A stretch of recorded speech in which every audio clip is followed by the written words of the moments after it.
Nah kita juga demikian. Kalau kita bahagia nggak Bu dengan datangnya Ramadan? Bahagia. Maka persiapkan minimal 3. Pertama apa Pak Ustaz? Pertama persiapkan fisik, jaga kesehatan. Yang kedua persiapan apa Pak Ustaz? Materi. Baru yang ketiga persiapan apa? Ilmu.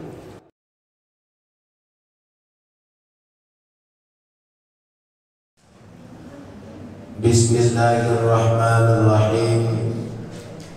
Assalamualaikum warahmatullahi wabarakatuh.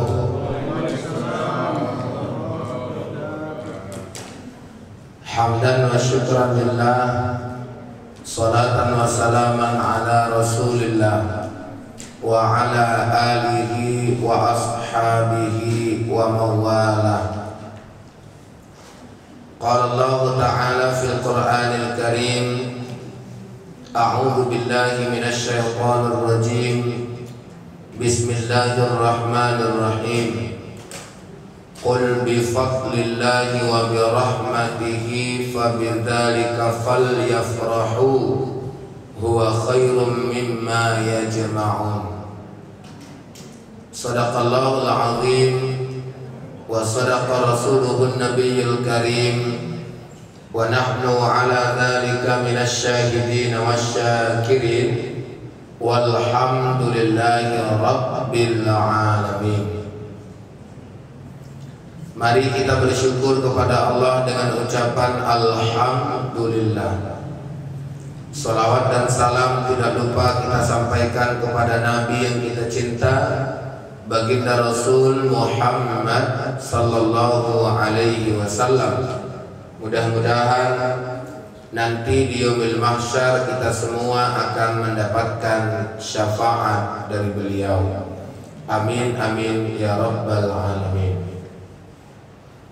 Yang kita hormati Bapak Ketua dan Pengurus Badan Kemakmuran Masjid Thoriq Al-Jannah, kemudian bapak-bapak, ibu-ibu, orang-orang tua saya, hadirin wal hadirat yang insya Allah kita semua dirahmati dan diridai Allah Subhanahu wa Ta'ala.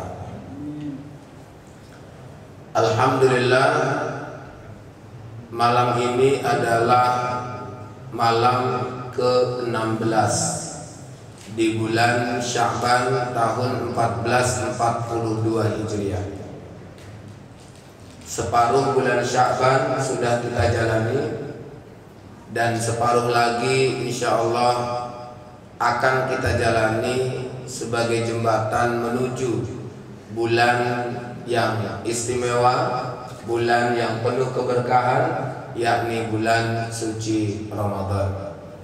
Kita terus berdoa kepada Allah, mudah-mudahan kita yang hadir dan seluruh keluarga besar kita diberi Allah umur yang panjang dan diberi kesempatan untuk bisa menikmati indahnya Ramadan tahun ini. Amin ya rabbal alamin. Bapak Ibu yang dirahmati Allah Subhanahu wa Ta'ala, sebagaimana bulan Sya'ban yang kita ketahui banyak pemahaman di dalamnya. Di antaranya bulan Sya'ban adalah bulan di mana Rasul paling banyak berpuasa. Rasul paling banyak berpuasa yakni puasa sunnah. Kalau puasa wajib pastinya di bulan Ramadan. Tapi 11 bulan di luar Ramadan, kapankah Rasul paling banyak berpuasa? Jawabannya adalah di bulan Sya'ban. Hal ini sebagaimana diuraikan oleh istri Rasulullah, Aisyah radhiyallahu anha. Ditulis dalam hadis riwayat Bukhari dan juga riwayat Muslim, bahwa Aisyah menyampaikan bahwa Rasul di bulan Sya'ban ini paling banyak berpuasa. Sangat sulit dijumpai Rasul tidak berpuasa di bulan Sya'ban. Namun yang perlu dipahami dan digarisbesari bahwa puasa yang dimaksud itu adalah puasa Sya'ban. Karena yang familiar, yang populer di masyarakat itu adalah puasa nisfu Sya'ban. Seperti layaknya tadi hari Senin ini hampir sebagian besar ya ibu-ibu, kemudian ada sebagian jamaah yang memahami bahwasanya tadi puasanya adalah nisfu Sya'ban. Kalau kita merujuk pada jenis puasa, maka yang namanya puasa nisfu Sya'ban itu tidak ada. Yang ada hanya puasa Sya'ban. Kalaupun kita puasa di tanggal 15 Sya'ban, monggo, nggak ada masalah. Tapi nama puasanya tetap puasa Sya'ban. Karena Bapak Ibu, yang namanya nisfu Sya'ban itu tidak bercerita tentang nama puasa. Tapi nisfu Sya'ban itu ceritanya tentang keistimewaan malam. Nabi SAW bersabda bahwa ada 3 malam yang istimewa. Pertama malam Jumat, yang kedua malam nisfu Sya'ban, dan yang ketiga malam Lailatul Qadar. 3 malam ini istimewa sehingga Rasul menyebutkan bahwa salah satunya, siapa yang memperbanyak amal ibadah di malam nisfu Sya'ban, maka Allah akan mengampuni dosanya 1 tahun. Ini keistimewaannya. Berarti kalau cerita malam nisfu Sya'ban itu cerita tentang malam yang istimewa. Berarti nisfu Sya'ban itu dinisbatkan pada keistimewaan malam, bukan nisfu Sya'ban dinisbatkan pada nama puasa. Ini juga harus dipahami. Sama seperti yang sebelumnya, Rajab, nama puasanya bukan puasa Rajab, tapi nama puasanya Ashharul Hurum, atau puasa sunnah di bulan haram. Nah, kemudian di bulan Sya'ban ini bulan dimana ayat tentang bersolawat diturunkan. Kalau ada yang mentradisikan mau azan tuh baca ayatnya, Innallaha wa malaikatahu yusalluna 'alan nabi ya ayyuhalladzina amanu sallu 'alaihi wa sallimu taslima. Itu ayat itu ternyata dalam kitab Asbabun Nuzul turunnya di bulan Sya'ban. Kalau turunnya di bulan Sya'ban ayat tentang sholawat, maka ada seolah-olah sinyal positif bahwa di bulan Sya'ban ini, karena di bulan inilah ayat tentang sholawat itu turun, maka ada yang menghubungkannya, berarti kita dianjurkan memperbanyak sholawat. Walaupun di bulan-bulan yang lainnya kita juga dianjurkan untuk memperbanyak sholawat. Nah, kemudian bulan Sya'ban ini juga merupakan bulan di mana laporan amal kebaikan kita dilaporkan kepada Allah. Ya. Jadi bulan Sya'ban ini bulan, kalau istilah di kantor namanya tutup buku. Ya kan, kalau laporan akhir itu kan tutup buku. Biasanya bulan Desember atau bulan 12. Itu kalau di perusahaan. Ternyata ya, dalam Islam juga ada yang disebut dengan bulan Sya'ban sebagai bulan di mana laporan amal kebaikan kita itu disampaikan kepada Allah. Nah, dari riwayat ini maka muncullah pemahaman, berarti bulan Sya'ban ini biar laporannya bagus, banyak-banyak awak beramal ibadah, ya, banyak-banyak melakukan kebaikan, karena ini dicatat sama malaikat Raqib Atid dan cepat kali disampaikan, dilaporkan karena bulan Sya'ban. Ada pula bapak-bapak nanya, Ustaz, bulan Sya'ban dilaporkannya tanggal berapa? Nah, inilah yang aku tak bisa jawab. Ya, saya bilang, itulah Pak, aku pun nggak tahu tanggal berapa dilaporkan. Tapi mohon maaf Bapak Ibu, ya, yang penting kalau masih bulan Sya'ban, perbanyaklah amal kebaikan. Kalau kita memperbanyak amal kebaikan, berarti seolah-olah kita menutupi kekurangan kita di bulan-bulan yang lainnya, yang kita mungkin kurang maksimal melaksanakan ibadah. Nah, di bulan Sya'ban ini kita maksimal. Wajar saja Pak. Kalau tutup buku aja laporannya itu kalau bisa yang bagus di ujung-ujung tuh. Nah, sama kalau kita mau ini sakaratul maut kan, kita kalau bisa laporannya itu yang baik-baiklah di ujung-ujung. Ya, makanya Rasul mengatakan laqinu mautakum la ilaha illallah. ajari orang yang mau mati itu dengan kalimat la ilaha illallah. Tujuannya apa? Supaya husnul khatimah. Ya, jadi Bapak Ibu, di ujung-ujung ketika mau dilaporkan amal kebaikan kita, maka kita semuanya itu banyak-banyaklah beramal kebaikan. Malam ini kita sudah tidak salah karena kita hadir di sini, duduk di sini dengan tausiah di sini, dan insya Allah ini akan menjadi laporan kebaikan yang akan ya disampaikan langsung kepada Allah di bulan ini. Amin ya rabbal alamin. Bapak Ibu, itu poin terkait dengan bulan Sya'ban. Dan satu lagi, bahwa di bulan Sya'ban ini ya kita juga masih tetap dianjurkan berdoa, sebagaimana doa yang dianjurkan di bulan Rajab yang ditulis oleh Imam An-Nawawi dalam kitab Al-Azkar. Allahumma barik lana fi Rajaba wa Sya'bana wa ballighna Ramadan. Ya Allah, berkahi kami di bulan Rajab dan Sya'ban, sampaikan umur kami di bulan Ramadan. Ini terus kita berdoa seperti ini karena ini dianjurkan. Nah, terkait dengan Sya'ban ini paling tidak tadi lebih kurang sekitar ada 5 poin penting yang meski kita fahami dan insya Allah akan menjadi ilmu yang bisa kita jadikan garis besar aktivitas hidup kita dalam kaitannya dengan dunia dan akhirat. Namun ada yang bertanya, Ustaz, kenapa di bulan Sya'ban ini Rasul kok paling banyak puasa?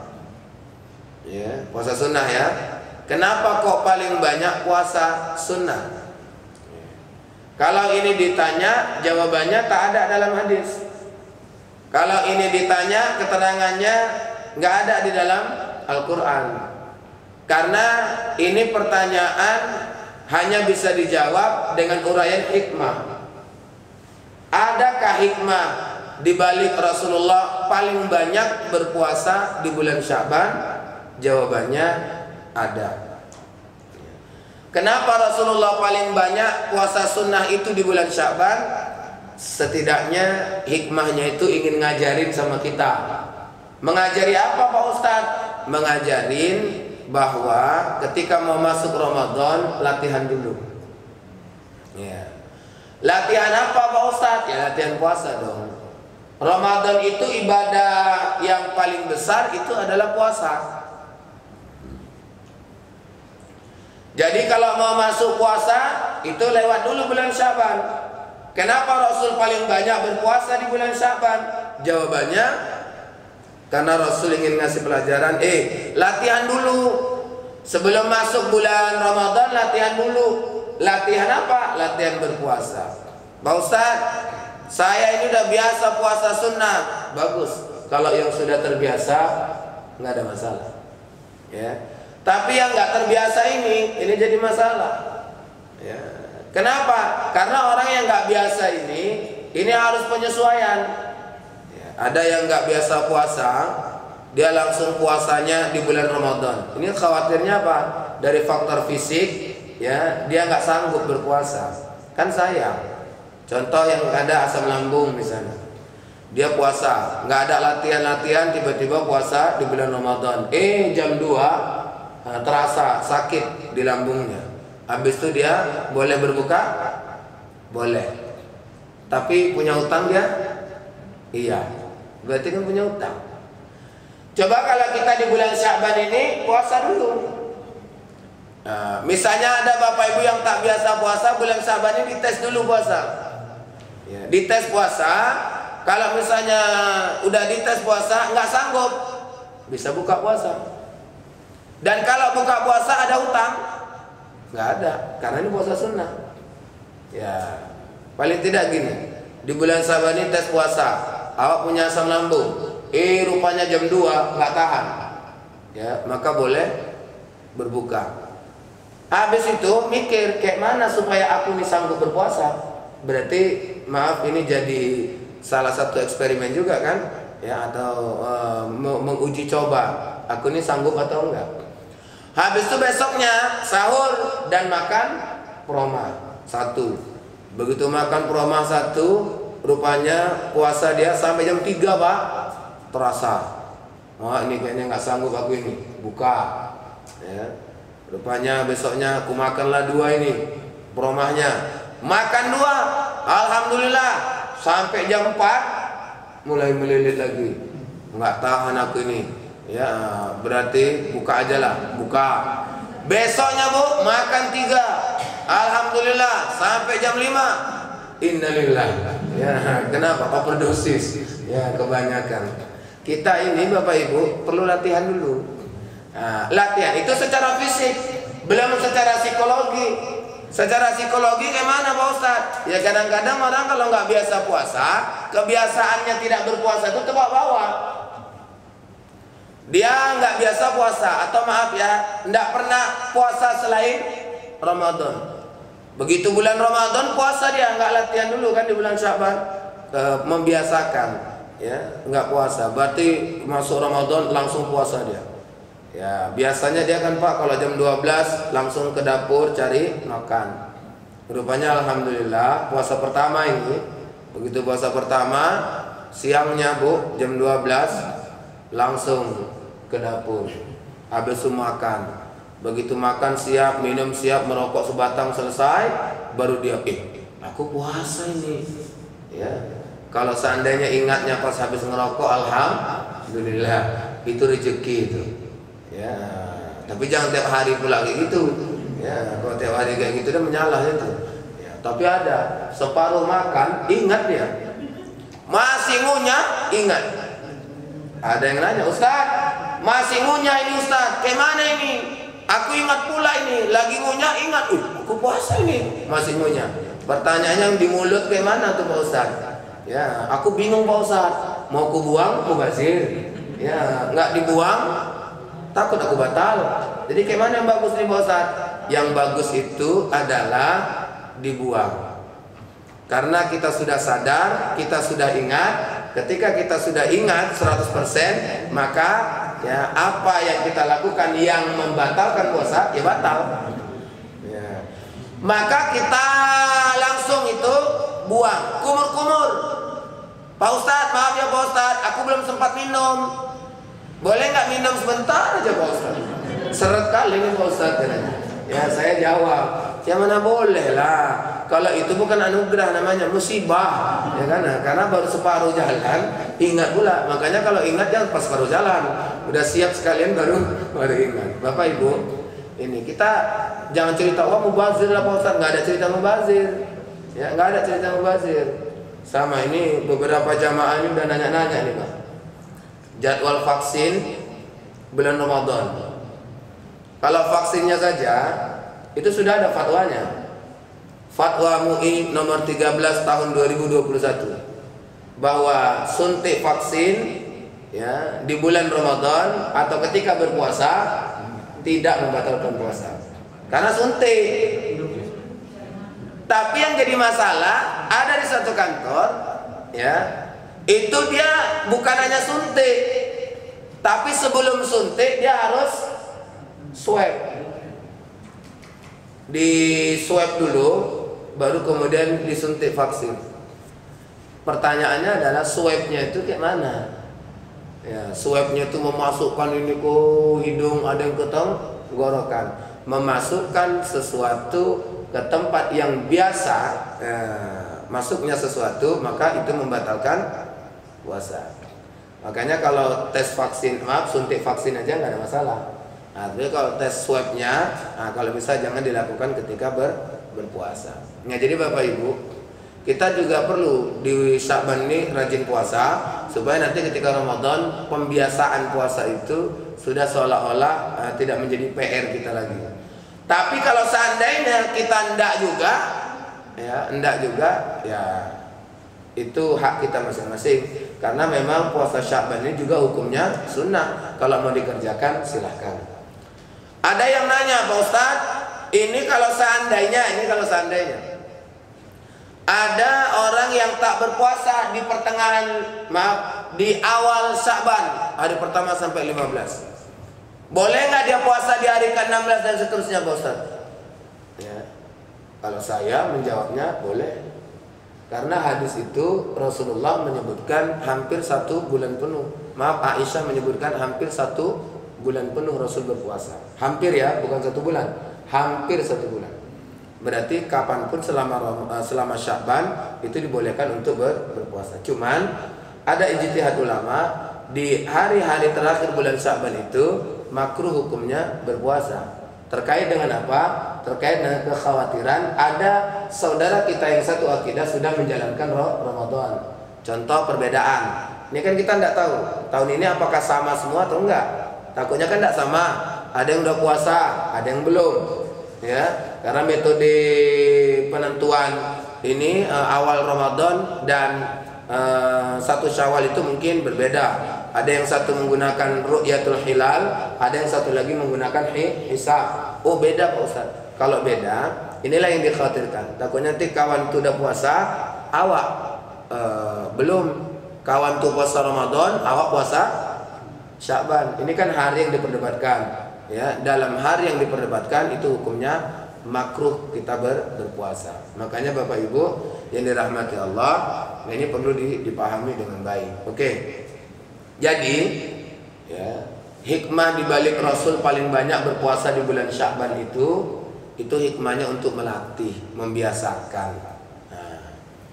Habis itu Pak Ustaz, terkait dengan mau masuk Ramadan, ini mau masuk Ramadan, apa yang kita lakukan? Ya sebenarnya kalau mau masuk Ramadan ini tergantunglah, ya masing-masing mindset kita. Tapi kalau seandainya kita mengetahui keistimewaan Ramadan, pasti kita akan merasakan ya kebahagiaan itu datang. Berarti orang yang mau masuk Ramadan itu biasanya hatinya bahagia. Apa dalilnya Pak Ustadz? Bukan dalil yang sering muncul di permukaan. Kalau dalil yang sering muncul dan sangat populer itu man fariha bidukhuli Ramadan haramallahu jasadahu 'ala niran. Ternyata Bapak Ibu, telusur punya telusur, selidik punya selidik, bahwa hadis itu ya ada yang menyebutnya dhaif, ada yang menyebutnya maudhu, bahkan la asla lah, yang tak ada sumbernya. Ya, berarti di atas maudhu lagi. Ya maaf, lebih parah dari maudhu lagi.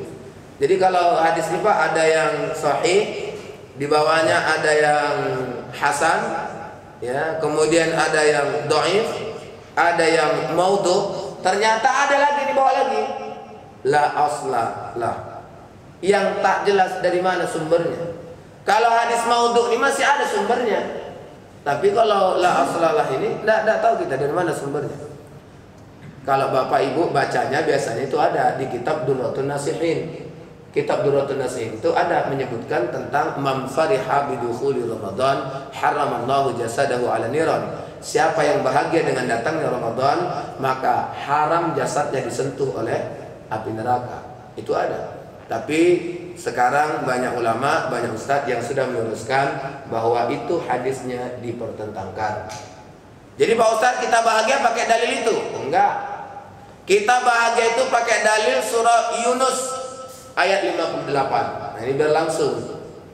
Apa kata Allah dalam surah Yunus ayat 58? Qul bi fadlillahi wa bi rahmatihi fa bidzalika falyafrahu huwa khairum mimma yajma'un. Katakanlah, dengan karunia Allah dan rahmatnya hendaklah dengan itu mereka bergembira. Ya, kalau bahasa kita ini falyafrahu itu maka bergembiralah gitu. Kenapa? Ya. Karena Bapak Ibu, karunia Allah dan rahmatnya itu adalah lebih baik dari apa yang mereka kumpulkan. Ya. Jadi kata bahagia itu diwakili oleh kalimat apa? Falyafrahu, maka berbahagialah, maka bergembiralah. Yafrahu ini berasal dari kata faraha. Kalau diwakafkan farah gitu. Jadi rupanya Pak, farah ini bahasa Arab. Ya, artinya apa? Bahagia. Jadi kalau ada orang bilang Bapak farah kali, Itu artinya apa, Bu? Iya. Jadi nanti Pak jumpa sama orang kalau senyum-senyum dia, Bapak bilang aja, Bapak farah kali. Ya, itu artinya Bapak bahagia kali. Tapi ngomonglah sama yang ngaji hari ini. Jangan ngomong sama yang nggak ngaji hari ini. Kalau ngomong sama yang nggak ngaji hari ini, Bapak memang farah kali. Apa kata? Apa? Parah-parah. Ya, marah dia.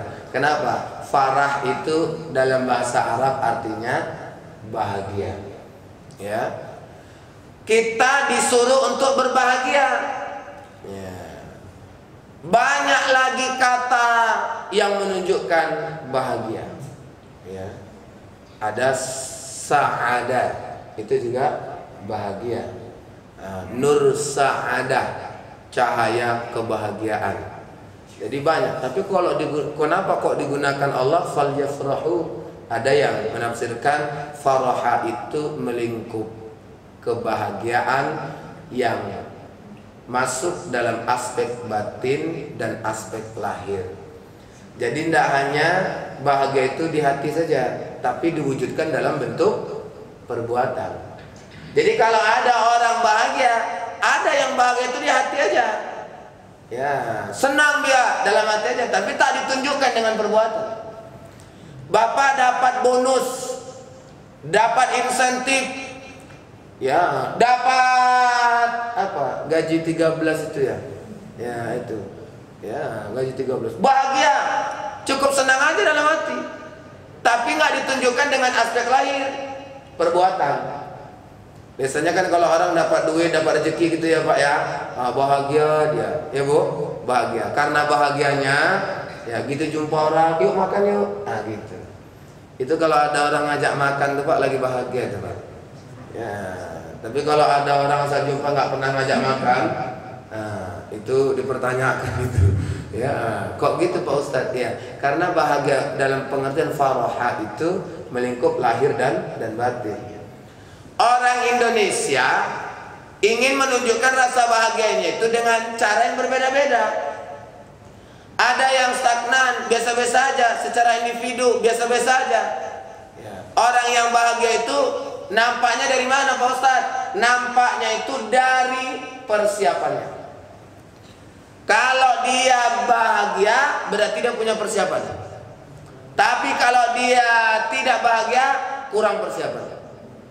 Contoh, ini maaf ya ibu, kalau ibu kan bilang sama suami misalnya, yaudah kita berangkat umroh, bahagia nggak itu? Bahagia banget Pak Ustaz. Kira-kira kalau bahagia apa wujudnya? Persiapannya banyak. Ya, adalah Pak Ustaz nggak usah cerita umroh loh. Memang umroh itu kan kabar bahagia, ya. Dan itu membahagiakan. Kalau misalnya kita umroh deh, itu pasti senang. Persiapannya banyak. Mertua saya alhamdulillah begitu dibilang tulang kita nanti umroh, ya, senang dia. Ambil koper, mohon maaf ya Bapak Ibu ya, sebulan sebelum keberangkatan koper itu sudah penuh dengan pakaian. Ya. Awak pun begitu nengok koper kok udah padat ini, padahal jadwal sebulan lagi. Ya, ternyata Bapak Ibu beliau mengatakan inilah namanya persiapan. Dia bahagia kali, maka dipersiapkannya lebih awal. Takut ada yang ketinggalan. Tapi memang naasnya, ada naasnya. Ya, begitu sampai di Jeddah waktu itu 2014, masih transit dari Medan, Kuala Lumpur, Oman, Jeddah, ya kan? Rupanya sampai di Jeddah, masing-masing ngambil koper, ya, koper mertua saya nggak ada. Ya, dia pun galau. Ya, telepon, rupanya Pak ketinggalan di Kuala Lumpur. Kalau ketinggalan di Kuala Lumpur mana mungkin dibawakan ke Jeddah, maka dibalikkan lagi ke Medan. Terakhir mertua saya umroh, ya, tapi kopernya kembali ke Medan. Dia sangat galau pada waktu itu. Nggak ada pakaian, paksalah ganti-gantian sama menantunya, ya, sama saya. Ya, Bapak Ibu, itu tanda dia bahagia. Bapak ngajak istri jalan-jalan aja lah. Kemana? Ini maaf ya, misalnya deket aja lah, ke Danau Toba, ajak jalan-jalan. Bapak mau mendeteksi istri Bapak bahagia atau enggaknya, gampang. Lihat aja persiapannya. Kalau persiapannya banyak, berarti istri bapak bahagia. Begitu awak mau pergi, dek, udah ini, udah siap, udah bang. Loh, nggak apa-apa pak? Udahlah bang, enggak, lo udah biasa, deket aja kok, katanya. Udah, berarti itu kurang bahagia. Ya, tapi kalau bapak ajak ke pantai Bali, ke Pulau Bali, ya, kalau ke Pulau Bali, kayak mana persiapannya? Banyakkah persiapannya? Kalau banyak persiapannya, berarti dia bahagia. Tapi kalau ke pantai Bali Lestari, nggak ada persiapan.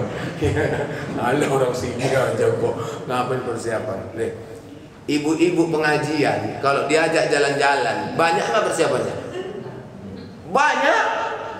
Saya di ini majelis zikir Tombati, kalau udah jalan-jalan, Ustaz Awal pernah ikut. Kami ustaz-ustaznya udah disetel sama jamaah. Ustaz-ustaz semuanya jangan ada yang bawa bontot. Udah kami siapkan semuanya. Rupanya betul. Yang bercakap satu, yang bawa lebih dari satu. Ya, maka kami kalau dari sana asik kenyang aja. Kenapa? Memang jamaah ini kalau diajak jalan-jalan senang kali. Yo, dibawanya bontot banyak. Ustaz suka jengkol, suka dibawakannya jengkol. Ya, Ustaz suka ikan nila, suka dibawakannya ikan nila. Itulah saking kan bahagianya Pak. Ya, orang kalau bahagia itu persiapannya jelas. Tapi kalau ada orang yang mengatakan aku bahagia mau pergi ke tujuan A, tapi dia tak punya persiapan, maaf ya, bahagianya hanya di mulut saja, tapi tak terbukti dengan amal perbuatan. Nah kita juga demikian. Kalau kita bahagia nggak bu dengan datangnya Ramadan? Bahagia. Maka persiapkan minimal 3. Pertama apa Pak Ustaz? Pertama persiapkan fisik, jaga kesehatan. Ada orang katanya bahagia dengan datangnya Ramadan, tapi dia tidak mempersiapkan fisiknya dengan baik. Nggak peduli dia mau sehat atau enggak, nggak penting lah. Ya, kau dasar sehat kok enggak. Itu namanya nggak ada persiapan. Orang kalau mau berangkat ke tanah suci, mau berangkat haji dia, itu pasti persiapannya luar biasa itu. Sebulan lagi aku mau berangkat, jaga kesehatan, karena nggak mau aku nanti gagal berangkat. Udah nunggunya lama katanya, gagal pula kan gawat. Bapak Ibu, persiapan fisik. Maka bolehlah ya, kalau seandainya kita ini mau masuk Ramadan, yang kira-kira merasa nggak enak-enak badannya, silakan medical check up dulu. Ya, apa penyakitnya, diagnosa dokter apa, biar bisa puasa kayak mana, dan seterusnya. Sama, orang punya sakit gula, punya sakit ini segala macam, itu kontrol ke dokter. Dok, ini udah mau Ramadan, apa sarannya ya dok, supaya aku bisa puasa, bagaimana aku bisa menjalankan ibadah puasa dengan baik, apa yang aku konsumsi ya dok, segala macam, itu disiapkan. Kalau awak ngerasa bahagia, itu fisik. Yang kedua, persiapan apa Pak Ustaz? Materi ini persiapkan. Nah, kalau bapak-bapak di sini, ibu-ibu yang di sini, aku tengok udah aman lah ini. Kalau masalah materi udah aman, insya Allah. Ya, karena dari wajah-wajahnya aku pun udah paham. Ya, insya Allah udah aman ini. Ya, jadi insya Allah materi. Pak Ustadz, kenapa kok materi ini persiapkan Pak Ustadz? Ramadan mau banyak sedekah, awak nggak punya duit gimana? Ya, ada yang bilang Ustadz jangan cerita sedekah, mau beli buka puasa aku bayar, mau beli bukan puasa bayar. Ya, ada yang orang kayak gitu. Berarti persiapan. Nah, sama kayak gini Pak, tukang bangunan. Ya, tanya sama Ustaz, kami kan tukang bangunan. Kerja kami berat Pak Ustaz. Boleh nggak kalau kami nggak puasa Pak Ustaz?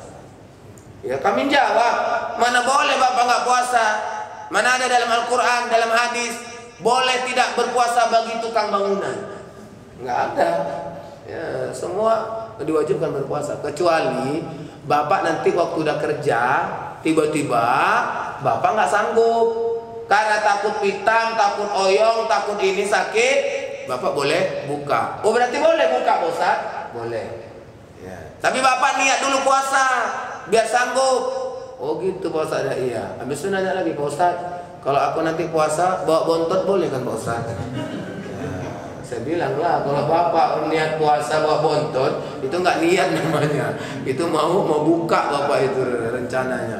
Nah, bapak ibu ini payah ini kalau udah kayak gini nih. Nah, bapak ibu ini persiapan materi itu penting. Makanya saya kalau bagi jamaah yang maaf ya mungkin ekonominya menengah ke bawah, saya selalu bilang ya cobalah sedikit-sedikit nabung lah ya kan.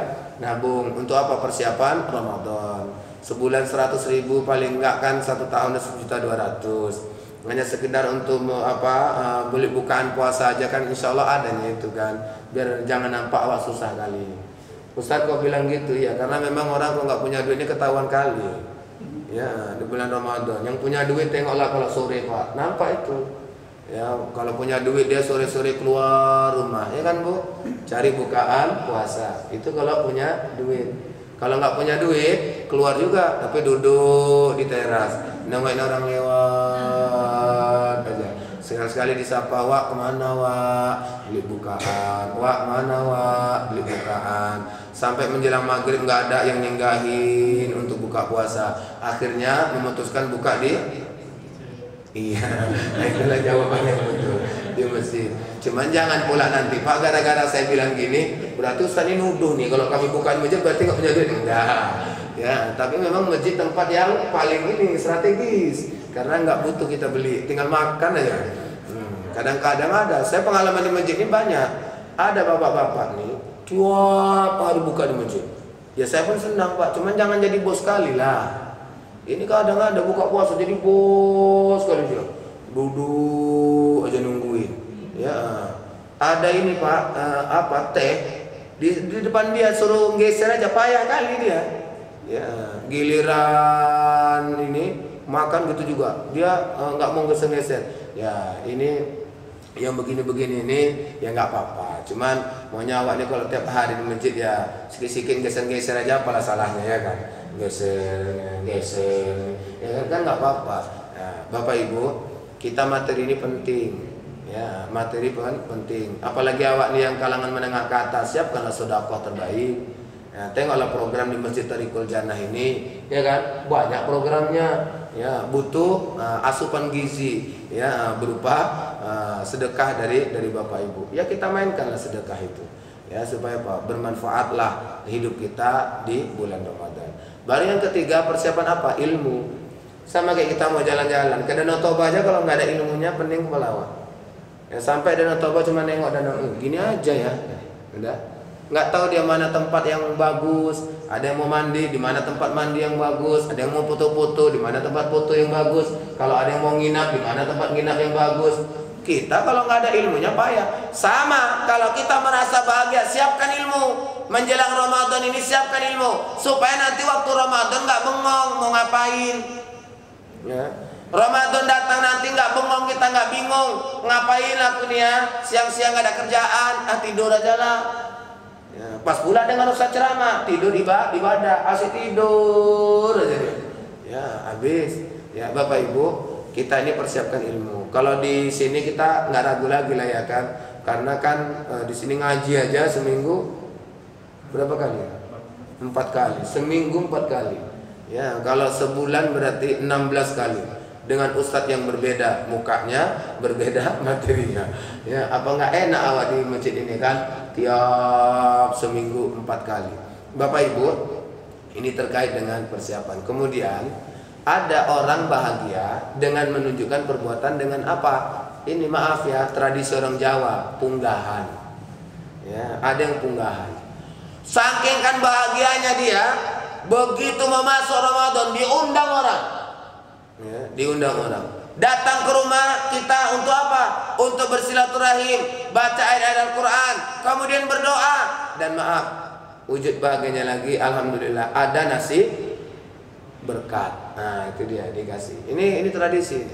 Kalau tradisi ini dikembangkan, bagusnya itu Pak Ustadz, ya baguslah.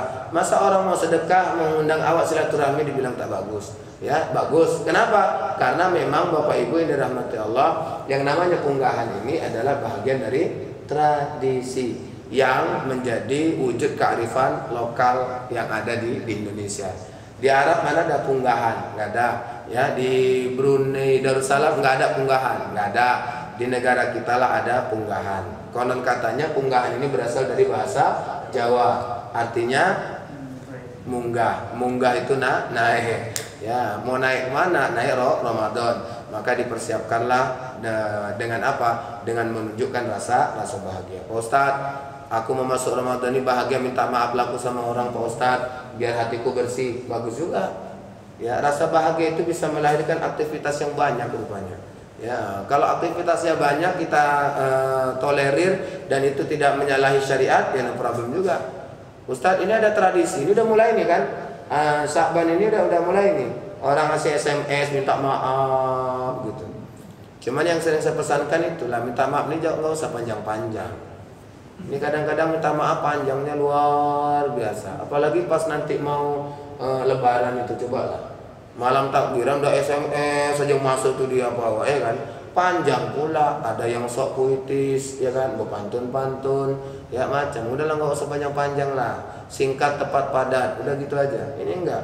Ketika tangan tak bisa berjabat, ketika mata tak bisa menatap, ketika wajah tak bisa saling berhadap, pun bingung. Sakit apalah kawan ini, ya kan? Kenapa? Karena itu SMS orang penyakitan. Nah, yang bagus itu kayak mahasiswa saya. SMS dia, assalamualaikum Ustadz, muhabbatin ya Ustadz, katanya. Pun bingung. Apalah muhabbatin ini? Kok kayak film India gitu ya kan? Rupanya muhabbatin itu mohon maaf lahir batin. Ya, disingkat sama dia. Nah, itu batin itu. Aku setuju itu. Ya, kenapa? Disingkat aja muhabbatin. Ya kan hemat. Ini enggak. Ada yang lengkap, memang enggak berpantun tapi lengkap. Versi ini Islam dibawa, versi Indonesia dibawa, doa-doa dibawa. Ngeri lah, panjang, awak capek bacanya.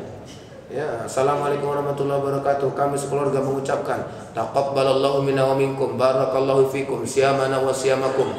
Itu versi Islamnya. Nah, habis itu Indonesia, minal aidin wal faizin, mohon maaf lahir dan batin. Doanya ada. Semoga amal ibadah kita diterima oleh Allah Subhanahu wa taala, diberi ganjaran pahala yang berlipat ganda, dan insyaallah kita akan ketemu dengan Ramadan tahun yang akan datang. Wassalamualaikum warahmatullahi wabarakatuh. Tertanda bejo sekeluarga. Awak baca itu Pak, nggak sempat lagi jawabnya. Cuman bilang apa? Oke. Ya, yang SMS gondok. Ya kau, aku nggak SMS udah panjang-panjang, jawabanmu cuman oke. Itu lumayan kalau ada tulisannya OKE. Lumayan daripada jempol aja. Udah awak punya sih sama kayak ibu. Maaf ibu. Ibu-ibu ini minta maaf kalau udah apa nangis-nangis. Iya nangis-nangis Pak sama suami. Belum lagi minta maaf, Bang. Iya deh. Aku mau minta maaf, Bang. Ya udah deh, mau duduk Bang. Duduk kan. Udah. Begitu duduk suaminya cak, mau benar mau suaminya iya aja. Habis minta maaf, dengar abang tadi kan? Mana dengar? Orang kau nangis katanya. Jadi kok iya aja daripada lama katanya. Ya, jadi minta maaf ini sederhana aja lah. Mohon maaf lahir dan batin. Bapak Ibu, tujuannya mau masuk Ramadan untuk minta maaf apa? Tujuannya cuma satunya, membersihkan hati kita. Wujud rasa kita bahagia itu, aku senang masuk Ramadan, ku bersihkan hatiku, ya kan? Begitu kita bersihkan hati kita, ya insya Allah masuk Ramadan ibadah kita pun ya semakin baik. Kenapa? Hatinya udah bersih. Tapi kalau hatinya masih kotor, payah Pak. Nah, pas pula ada kawan bercakap nggak enak sama awak, ya.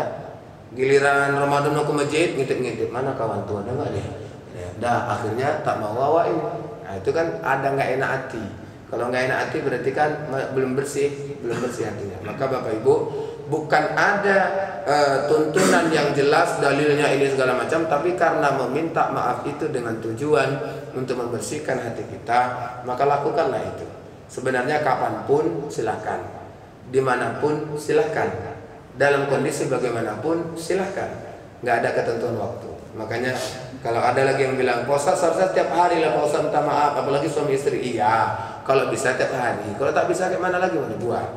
Ibu kalau bisa tiap hari Bu, asalkan mau tidur cari tangan suami, ya besok cari tangannya, ambil cium tangannya. Bang maafkan adik ya bang, kalau hari ini adik ada salah sama abang.